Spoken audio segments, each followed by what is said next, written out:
ये देखिए दोस्तों, कितना हार्ड फोटो अभी अभी सौम्या पांडे शेयर करी है खेसारी लाल यादव जी के शूटिंग सेट पर से। इस फोटो में आप लोग देख सकते हैं खेसारी भैया और सौम्या पांडे आप लोगों को नजर आ रहे होंगे और शूटिंग चल रहा है। आप लोगों को कैमरा भी दिख रहा होगा इस फोटो में, और इस फोटो को देख करके आप लोग अनुमान लगा सकते हैं कि कितना हार्ड शूटिंग हुआ है सौम्या पांडे के साथ में खेसारी भैया का वीडियो। एक दिन और ये वीडियो आप लोग देखे होंगे, इस वीडियो में आप लोग खेसारी भैया के साथ में सौम्या पांडे को देखे थे, लेकिन जब मैं बता रहा था सौम्या पांडे है तो बहुत कोई नहीं मान रहे थे।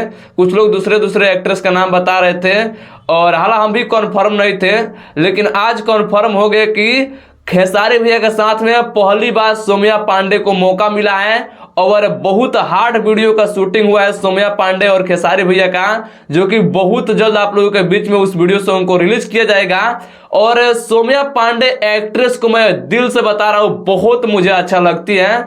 जब से मैं उनका देखा हूँ दर्द का ढूंढने वाला जो वीडियो है बिकू कुमार शिव कुमार बिकू के साथ में, तब से मैं सौम्या पांडे का सौम्या पांडे, हाँ सौम्या पांडे इनका नाम है, इनका मैं फैन बन गया हूँ, बड़ा बड़ा फैन। बहुत अच्छा मुझे ये एक्ट्रेस लगती है। आप लोगों को कैसा लगती है कमेंट करके बताइएगा। बाकी खेसारी भैया के साथ में बहुत हार्ड वीडियो की शूटिंग हुआ है और बहुत जल्द आप लोगों के बीच में सौम्या पांडे का वीडियो सॉन्ग आएगा, तो आप लोग तैयार रहेगा। बाकी अगर आप लोगों को वीडियो अच्छा लगा तो लाइक शेयर कीजिएगा, चैनल पर सब्सक्राइब कीजिएगा। मिलता है नेक्स्ट वीडियो, तब तक